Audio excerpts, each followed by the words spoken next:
Okay, I'll let you in on one little secret, but you can't tell anyone I told you.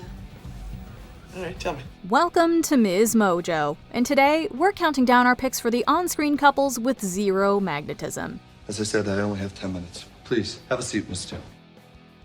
Number 30, Tommy Wiseau and Juliette Danielle, The Room. You are tearing me apart, Lisa! Why are you so hysterical? There hasn't been an on-screen pair quite like these two in this famously so bad it's amazing movie. The notorious cult classic pairs up Wiseau's Johnny with Danielle's Lisa in what might be the most awkward romance in the history of cinema. I can't talk right now. Why, Lisa? Why, Lisa? Please talk to me, please! Whether they're flirting or fighting, the clunky dialogue and over-the-top acting is cringy and uncomfortable. It results in a viewing experience that can make even the most stoic moviegoer squirm. Of course, it is all part of this cultural entity's charm, and fans wouldn't have it any other way. I love you, Lisa. I love you, Johnny. Number 29, Brandon Routh and Kate Bosworth, Superman Returns. Gil, how many F's are there in catastrophic? None. What's the usage? Even the Man of Steel himself couldn't save this couple's lack of passion. Now, Lois Lane and Clark Kent are supposed to be a perfect match. And while there are plenty of great depictions of the famous duo, Brandon Routh and Kate Bosworth's interpretation is, quite frankly, a major letdown. Lois, I'm sorry. I'd hate if this damaged our relationship. Relationship? Their chemistry borders on non-existent. And the little bit that they do muster up is, well, a bit of a snooze fest. To be honest, even their date night in the sky is lackluster. Unfortunately, there is nothing super about this coupling. Well, I hope this experience hasn't put any of you off flying. Statistically speaking, it's still the safest way to travel. Number 28, Katie Holmes and Christian Bale, Batman Begins. That's right, we better run. Talk about an underbaked romance. Co-starring in the first film of Christopher Nolan's Dark Knight trilogy, Katie Holmes and Christian Bale's on-screen attraction wasn't particularly attractive. How are things? Same. Job's getting worse. Can't change the world on your own. What choice do I have? Portraying Bruce Wayne and Rachel Dawes, the duo did not exactly exude passion. In fact, when the two share a kiss, it almost looks like they're bored. It's no surprise that another actor, Maggie Gyllenhaal, ended up taking over the role of Rachel in the next film. Lacking warmth and any trace of real affection, we're pretty sure this partnership would have never lasted. The man I loved. The man who vanished. He never came back at all. Number 27, Bryce Dallas Howard and Chris Pratt, Jurassic World. You want to consult here or in my bungalow? It's not funny. While portraying Claire and Owen in this movie, and of course its sequels, Bryce Dallas Howard and Chris Pratt go from bickering enemies to lovers over a remarkably short period of time. However, their journey to that place is far from romantic. What is that supposed to mean? It means I'm ready to go. Okay. Sure, they are a little preoccupied trying to survive murderous dinos, but whenever they are given a moment to share some kind of intimacy, it feels flat and disingenuous. You might want to change your shirt. They're very sensitive to smell. Come on, give us something, you guys. It's a little unclear what these two even see in each other. Unfortunately, their chemistry is about as extinct as the dinosaurs themselves. We have families here. I'm not going to turn this place into some kind of a war zone. You already have. Number 26, Leah Thompson and Chip Zien, Ed Gale, and Jordan Prentice, Howard the Duck. She's a Clevelander from Earth and he's a duck from another planet. Yep, we're talking about Howard the Duck and his human girlfriend, Beverly Switzler. You think I might find happiness in the animal kingdom, Ducky? Like they say, Dal. Love's strange. We could always give it a try. This interspecies romance is truly wild. Not only do they flirt with one another, but they even share some intimate moments that are so uncomfortable they continue to make viewers cringe nearly 40 years later. I've got a headache. And I got the aspirin. Be gentle. Now, we can't exactly blame the actors for this icky pairing. We can't imagine it's the acting challenge of a lifetime, but this coupling is so wrong that we'd rather forget it ever happened. That's the way you want it. And so long, Ducky. Don't shed any tears over me, Toots! You can wallow in your own self-pity! Number 25. Caitlin Dever and Ben Platt, Dear Evan Hansen. Hollywood has a long history of casting older actors in younger roles. Sometimes it works well, and sometimes it goes very, very wrong. That's just really annoying when people do that, so. I'm Zoe. In the case of Dear Evan Hansen, Ben Platt, who originated the lead role on Broadway, slaps on his arm cast one last time to reprise his part. However, Platt was in his late 20s during filming, and he looks it. This greatly affects the chemistry with co-star Caitlin Dever, who actually looks like a teenager despite being 23 at the time. She's everything to me, but we're a million worlds apart. And I don't know how I would even start. There's hardly anything convincing or believable about their high school romance. When they're on screen together, it almost comes across as creepy. Don't pretend like you don't agree with me. You refuse to remember any of the good things. Because there were no good things. Number 24. Lady Gaga and Adam Driver, House of Gucci. This was one of the most perplexing films in recent years. You wanted to make me cry. Nobody has ever said that to me. Nobody. From the botched Italian accents to Jared Leto's interesting performance, the flick is one heck of a head-scratcher. But perhaps one of the most confusing parts of it is the dynamic between Lady Gaga and Adam Driver. Don't call me a cretin, sweetie. That's not what I said. I asked you not to be one. This is serious. And you're laughing it off. Playing the real-life ill-fated ex-spouses, Patrizia Reggiani and Maurizio Gucci, the two actors put their all into their performances. But therein lies the problem. It just seems like they're trying too hard. Every scene they're in together feels forced, over the top, and definitely not en vogue. We're only stronger together.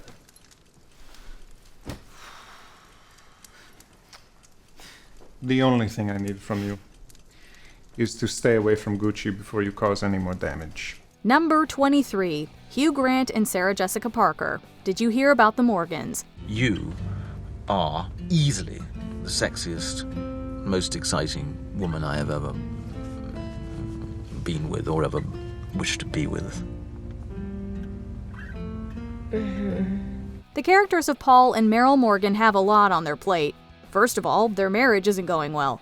Then they witness a traumatizing crime and are put into witness protection, relocating from New York City to Wyoming. And on top of all that, the actors who play them have zero chemistry. I want you to expect everything from me. You're not going to get it, but I promise to try and give it. You'd think that these two veterans of the rom-com genre could have chemistry with just about anyone, but sadly, that is not the case. Buying them as a couple is a hard sell, and it's even harder to understand this casting choice. I am sorry. I was confused. I was an idiot. I was wrong. I made a terrible mistake. Number 22. Emily Blunt and Dwayne Johnson, Jungle Cruise. You are a lot of things that I don't really care for, but you are capable, so... All aboard this hot mess. When these two ultra A-listers signed up for the Disney epic Jungle Cruise, no one could have predicted how stale their chemistry would be. Their characters, Lily and Frank, exchange endless amounts of banter and quick quips over the course of the film. However, no amount of on-screen action or adventure can seem to ignite any sort of passion between the two of them. Frank, get off me! What are you doing? I'm trying to get traction. This is ridiculous! No, wait. Just leave me alone! That was a disaster! You're too heavy. Without that special spark, this romance is dead in the water. Here's hoping they can fix it in time for a sequel. You are selfish, you are arrogant, and I wouldn't trust you as far as I could throw you, which clearly isn't very far because you are huge. So there is no more we, actually. In fact, here's the rest of your 12,000. Oh, and here's a tip for such wonderful service. Number 21. Jennifer Lopez and Owen Wilson, Marry Me. Why not? Sure. I'll marry you. In this rom-com, Lopez plays a big pop star, Kat Valdez, who is set to marry her boyfriend over a live stream as the whole world watches. Upon finding out he's been cheating, she plucks a random person out of the audience, Charlie Gilbert, and marries him instead. The plot asks the audience to suspend their disbelief, but it doesn't help when Lopez and Wilson have no magnetism. Where are you off to now? Oh, London for a meeting. And I'm off to Flatbush for a dog, which pretty much sums it up. I'll see you at the next photo op. Okay. Without an ounce of passion shared between them, this otherwise fun premise doesn't live up to its potential. Unfortunately, we're going to have to say I don't to this lackluster union. You ever feel like just kind of, I'm waving the white flag on marriage, that's it? Number 20. Tom Cruise and Annabelle Wallis, The Mummy. Sergeant Morton? Where is it? What? Where's what? The film that was supposed to launch the Dark Universe failed on virtually every level. From the action, to the horror, to the romance. I'm not embarrassed, Nick. Disgusted, yes. Regretful, certainly. But mainly just amazed at your ability to mimic all the qualities of genuine human intimacy, if only for 15 seconds. Tom Cruise is one of the most charismatic stars in Hollywood, but Nick Morton is written with none of his signature charm. Wallace's Jenny has virtually no character traits outside of being the love interest and an archaeologist, and we're not even sure if those count as traits. Say what you will about the previous Mummy movies, but Brendan Fraser and Rachel Weisz's characters had defined personalities that worked well off each other. You're wondering, what is a place like me doing in a girl like this? Yeah, something like that. It wasn't Shakespeare, but you remember Rick and Evelyn, whereas Nick and Jenny are instantly forgettable. They somehow come off as even more lifeless than the mummy pursuing them. This means something. Number 19. Hugh Grant and Drew Barrymore, music and lyrics. So, kitchen? Yeah. Great. Grant and Barrymore are basically rom-com royalty. Between the two of them, they've starred in more romantic comedies than we can keep track of. With that in mind, you'd think that they'd be a match made in heaven here. For whatever reason, though, Alex and Sophie never make beautiful music together. All I wanna do is find a way back into love. It's especially strange since the stars seem so well suited for the parts. What with Grant as the sarcastic former pop star, and Barrymore as the adorable girl next door. So, are you going? I might drop by, I don't want to be rude. Well, I don't want to be rude either. Then again, maybe that's part of the problem. The two feel like they're playing parodies of themselves. Talk about pandering. I did not pander, I just told her exactly what she wanted to hear. As a result, music and lyrics plays out less like an actual rom-com, and more like a fake one you'd see in another movie. Why do all these movies have such bad music? It's so that you know how to feel every single second. Number 18. Seth Rogen and Katherine Heigl, Knocked Up. Hey, hi, this is my friend Jason. Want to see how my beers were doing? Don't get us wrong. Knocked Up is among the early 21st century's funniest comedies, but most would agree that the romance is one of the film's more contrived elements. Ben Stone is the very definition of a guy who got a girl way out of his league. I very rarely look cool. This is a big moment for me to speak. Pairing an ambitious career woman with a stoner who has no ambitions naturally amounts to some hilarious interactions. You know, the best thing for a hangover is weed. Do you smoke weed? Not really. You don't? Between their constant arguing and lack of common interest, though, it's clear that Ben and Allison are only together because of their baby. The two do grow as individuals, learning what it means to be a parent. While we don't doubt their love for their daughter, we don't really buy that these two will ever be a happy couple. Don't tell Mommy, but it was the smartest thing I ever did listening to her, because now you're here. Number 17. Sean Connery and Catherine Zeta-Jones, Entrapment. I have absolutely no reason to believe a word you've told me. But you want to. When Catherine Zeta-Jones married Michael Douglas, the relationship received a fair deal of media attention due in part to the 25-year age difference. Well, the same year she got engaged to Douglas, Zeta-Jones starred opposite Sean Connery, who was almost 40 years her senior. Before you jump to any conclusions, the age gap isn't this movie's problem. The main issue is that Zeta-Jones's gin is sexualized to the point that it's borderline comedic. Some really corny music selections only add to the unintentional laughter.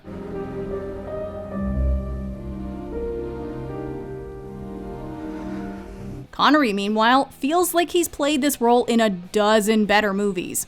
It doesn't help that the two are entrapped in a ridiculous plot, which, according to the Rotten Tomatoes consensus, quote, weighs down any potential chemistry between the movie's leads. The crown jewels or something? Oh, come on, too easy. Number 16. Ben Affleck, Kate Beckinsale, and Josh Hartnett, Pearl Harbor. Oh boy, now you're really breaking my heart. If you hadn't gone, none of this would have happened. Hey, remember that movie with DiCaprio, Winslet, and the sinking ship that made like $2 billion? I'm flying! Let's try to do that again. Except this time with Affleck, Beckinsale, and Pearl Harbor. Ma'am, I know how this looks. Oh, and let's throw another heartthrob in there so we can have a soap opera love triangle. So it's my turn now? No, you'll wait your turn. Yes, ma'am. This movie's attempts to recapture the success of Titanic couldn't be more apparent, but Pearl Harbor doesn't understand what made that Best Picture winner work. Actually, you know what? This is better. Yeah, it is. What can you tell us about Jack and Rose? Well, Jack is an optimistic dreamer overflowing with passion. Rose is a repressed aristocrat with a wild side eager to break free. Now what can you tell us about Rafe, Evelyn, and Danny? I don't know. Yeah, we're drawing 3 blanks too. Number 15. Jennifer Lopez and Ralph Fiennes, Made in Manhattan. If you can get past the inevitable liar revealed plot point, a maid posing as a socialite who falls for a senatorial candidate isn't a bad setup for a romantic comedy. Our issue boils down to the casting. I don't have a husband. Well, I insist then. Come with us, if you're free. While Lopez and Fiennes are talented actors, we don't entirely buy them in these roles. Before she even puts on the Dolce & Gabbana coat, quote-unquote ugly duckling Marissa is already the most stunning person in the hotel because, well, she's played by Jennifer Lopez. Come on, feel how the other half feels. As for Fiennes, we think he's better suited to play a rom-com villain rather than the romantic lead. Who's kidding who here? You think you would have taken a second look at me if you knew I was the maid? Put these two together and they have about as much chemistry as Ramona Vega and Lord Voldemort. Actually, we totally pay to see that movie. From this day forth, you put your faith in me. Number 14. Ashton Kutcher and Cameron Diaz. What happens in Vegas? Did I mention that I got fired by my boss/father? Did I mention that I threw a surprise birthday party for my fiance, and the surprise was that he dumped me in front of all of our closest friends while they hid in the closet? After meeting and drunkenly getting married in Vegas, Kutcher's Jack and Diaz's Joy decide to divorce ASAP. Matters are complicated, however, when they win the $3 million jackpot.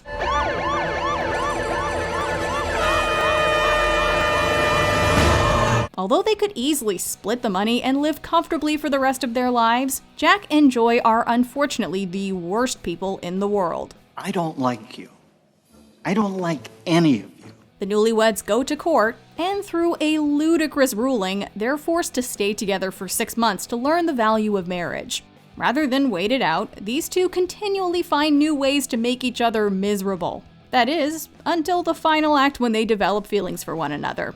Why? Because it's time for the movie to end. They live richly ever after, and nothing is learned. I do want to be married to you again. Number 13. Mark Wahlberg and Zooey Deschanel, The Happening. M. Night Shyamalan isn't particularly known for having a knack for demonstrating how couples interact or how human beings talk. Come on, buddy. Take an interest in science. Thus, Mark Wahlberg and Zooey Deschanel have even less personality than the killer plants in The Happening. If we're gonna die, I want you to know something. I was in a pharmacy a while ago. There was a really good-looking pharmacist behind the counter. Really good-looking. Their relationship is supposedly intended to be the film's emotional core. However, they're so deadpan and lifeless that nobody cares if these individuals overcome this epidemic or sort out their marital problems. It would have made more sense if it turned out they were pod people all along. Would have been a better twist too. Elliot. Yeah. It's just making sure you're there. Number 12. Leonardo DiCaprio and Cameron Diaz, Gangs of New York. Martin Scorsese is great at depicting complex relationships between dysfunctional people, but sweeping romance hasn't exactly proven to be his strongest suit. Quite a pair of conversationists, aren't you? The love story is pretty tacked on in Gangs of New York, with DiCaprio's Amsterdam and Diaz's Jenny failing to light up the screen together. Their chemistry is at soap opera levels, which you could argue is in the tradition of other Hollywood epics. Unlike Titanic, though, the romance here simply never feels genuine. This is what I wanted to show you. This is where we're gonna go as soon as you get well. It doesn't help that Diaz seems miscast in her role altogether, although she does give it her best shot. This'll all be finished tomorrow. No, it won't. Number 11. Johnny Depp and Angelina Jolie, The Tourist. At one point in time, Angelina Jolie and Johnny Depp were two of the most respected, talented, and appealing movie stars in the world. Would you like to have dinner? Women don't like questions. So how was it possible that they had zero chemistry in The Tourist? Well, this entire movie is actually kind of the definition of shallowness. The production values look attractive on the outside, and of course the leads look attractive on the outside. But the film has no heart, no emotion, or humanity on the inside. I am sorry I got you involved in all this. Why are you involved in all this? It just goes to show that appearances can be deceiving, even when great talent is involved. $20 million worth of plastic surgery. And that's the face you choose. Do you not like it? It'll do. Number 10. Jennifer Aniston and Gerard Butler, The Bounty Hunter. Did you really think I was gonna stay there the whole time? The Bounty Hunter is further proof that action romantic comedies rarely satisfy any demographic. Butler plays Milo, who's tasked with bringing in his ex-wife Nicole, played by Aniston. You are a bounty hunter? Yep. As much as it pains me to say this, and it really does, I gotta take you to jail. We can see why their marriage didn't last. Milo is insensitive, immature, and has serious anger issues. Nicole is a nagging stereotype who only cares about her job. What we don't understand is why these two would ever get back together. Spending the entire movie bickering and even getting physically violent, the two continually prove why they shouldn't be together. Even after everything, Milo still turns Nicole in and she still wants to be with him. Yet, we're supposed to believe that this is true love just because they play a catchy pop song over the credits. Don't be mad, babe. Because we're never gonna get this marriage thing going again if you come into it with a lot of anger and resentment. Number 9. Dane Cook and Jessica Alba, Good Luck, Chuck. I'm just not emotionally available at this time. I'm okay with that. I'm looking for more of a physical relationship anyway. In the 2000s, she was known more for her looks than her acting skills, while he was more of a love him or hate him comedian.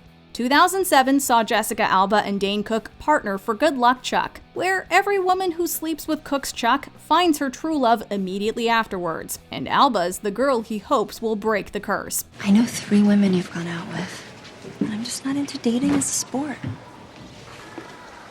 But we find it hard to believe these two even want to be in the same room together, let alone spend the rest of their lives with one another.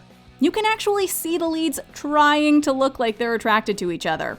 A sure sign of sexual compatibility if we've ever seen one. We think Chuck's luck done run out. I need some space.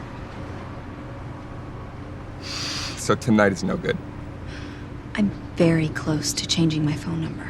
Number 8. Madonna and Adriano Giannini, Swept Away. It's not going to rain, madam. Is that a joke? Winning 5 Razzies, including Worst Screen Couple, Swept Away stars Madonna as Amber, a self-absorbed snob who we instantly despise. On a cruise, she repeatedly mistreats Giuseppe, a deckhand played by Adriano Giannini. The tables are turned when the two are stranded on a deserted island, as Giuseppe reduces Amber to his submissive servant. There are some things in life that can't be bought. And this fish is one of them. Despite Giuseppe's cruel behavior, Amber finds herself falling for him, which feels like a red flag for Stockholm Syndrome. Amber doesn't even want to leave the island when there's an opportunity to be rescued. Please, I beg of you, let's stay. I love you. In the end, however, Amber returns to her wealthy husband, leaving Giuseppe heartbroken. We think this is supposed to be a tragic ending, but these characters were so toxic together that it's honestly the happiest resolution possible. Go! Shout! Shout! Somebody help! Oh, she's crying for help, the idiot! Number 7. Daniel Radcliffe and Bonnie Wright, the Harry Potter franchise. Fans often debate what the Harry Potter movies got right and wrong, but pretty much everyone sees eye to eye when it comes to Harry and Ginny's relationship. How? In the books, we watch Ginny evolve from a shy girl with a crush on Harry to a resilient woman who Harry falls for. The movies drop the ball with Ginny's development, essentially turning her into a glorified extra. Unless you've read the books, Harry's blossoming attraction towards her in The Half-Blood Prince comes off as completely random. I can stay hidden up here too if you like. Maybe it was the casting, maybe it was the writing. Or maybe it was the direction. All we know is that they had several movies to build this relationship up, and the magic never materialized. Maybe that's the best reason to have it. Because of everything that's going on.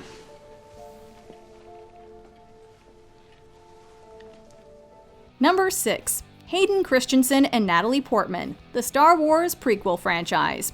It's hard to believe that the man responsible for Han Solo and Princess Leia's relationship also wrote the love story between Anakin Skywalker and Padme Amidala. Annie? My goodness, you've grown. So have you. Grown more beautiful, I mean. Well, for a senator, I mean. Watching Hayden Christensen and Natalie Portman together in the Star Wars prequels is excruciatingly painful. While their performances are stiff and bland, can you really blame them? Believe me, I wish that I could just wish away my feelings. But I can't. You try making lines like, "I wish I could just wish away my feelings," and that diatribe about sand sound natural. A 5-year-old could construct more romantic dialogue than this. I don't like sand. It's coarse and rough and irritating, and it gets everywhere. Not like here. Here everything is soft and smooth. What else can be said except... Number 5. Will Ferrell and Nicole Kidman, Bewitched. I'm a witch, Darren, a real house-haunting, broomstick-flying, cauldron-stirring witch.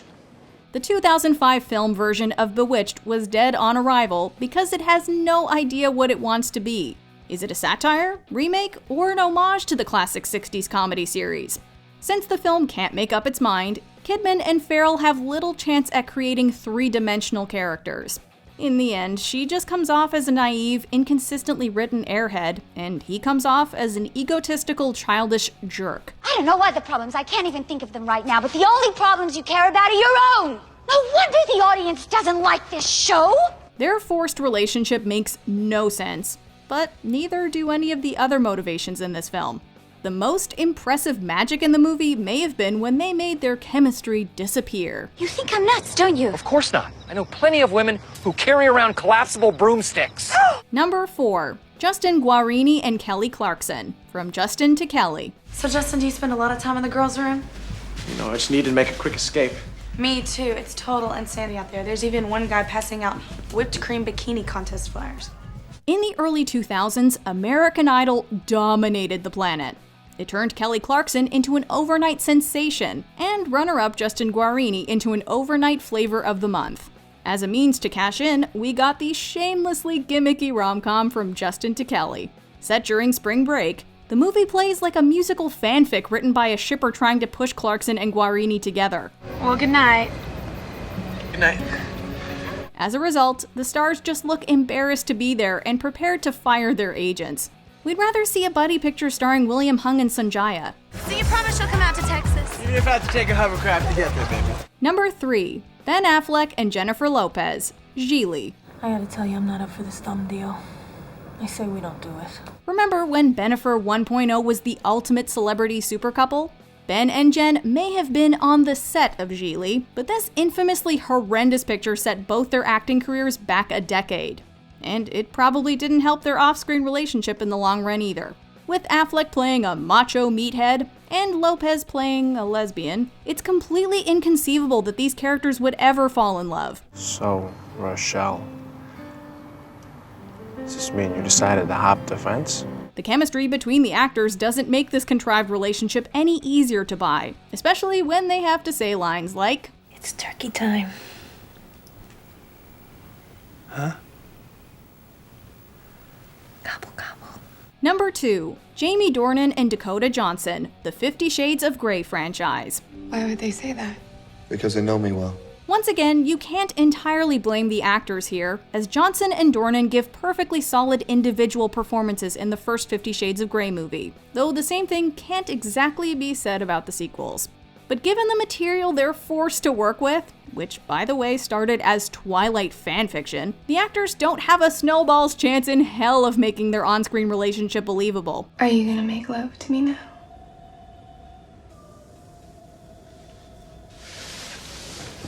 Two things. First, I don't make love. Even if Humphrey Bogart and Ingrid Bergman had played Christian Grey and Anastasia Steele, their love scenes still would have been more laughable than steamy or romantic. Yes, none of that matters to studios, considering the films ended up making as much as they did at the box office. I've fallen in love with you. No, Anna, you can't love me. Before we continue, be sure to subscribe to our channel and ring the bell to get notified about our latest videos. You have the option to be notified for occasional videos or all of them. If you're on your phone, make sure you go into your settings and switch on notifications. Number 1. Robert Pattinson, Kristen Stewart, and Taylor Lautner, The Twilight Saga. I am hotter than you.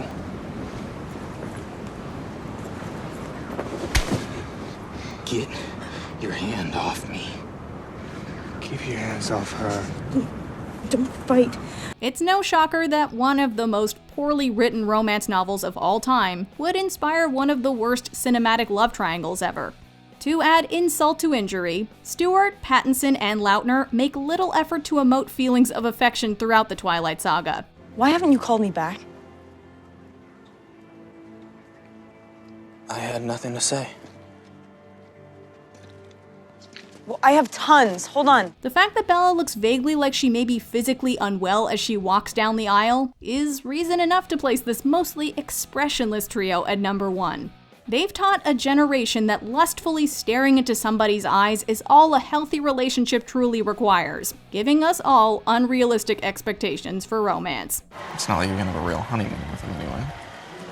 It's gonna be as real as anyone else's. That's a sick joke. Which one of these couples do you think has the least amount of attraction? Be sure to let us know in the comments. Open up, you. Don't you trust me? Do you agree with our picks? Check out this other recent clip from MsMojo. And be sure to subscribe and ring the bell to be notified about our latest videos.